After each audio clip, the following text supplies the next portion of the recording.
ছোট্ট শিশুরা খেলছে। বাবাই আটু ভাই, বাবাই আটু।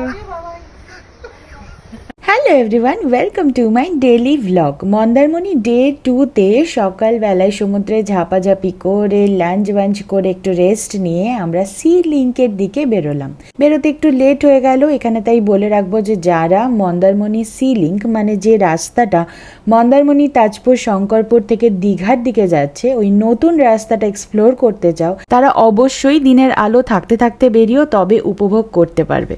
রাস্তাটা ভারী সুন্দর, সমুদ্রের পাশে এরকম সুন্দর একটা রাস্তা বানানো আছে যেটা দিয়ে যেতে সত্যিই ভালো লাগার মতো। মন্দারমণি থেকে তাজপুর ক্রস করে আমরা শঙ্করপুর সি বিচে পৌঁছাই। শঙ্করপুর সি বিচটা কম্পারেটিভলি ফাঁকা থাকে দীঘা সি বিচের থেকে, সুতরাং যারা একটু ফাঁকায় ঘুরতে যাও তারা অবশ্যই এই শঙ্করপুরের সি বিচটা ভিজিট করো। এটা বেশ সুন্দর করে সাজিয়ে তুলেছে। রাত্রিবেলা সমুদ্রের এই সৌন্দর্য উপভোগ করার পর ছবি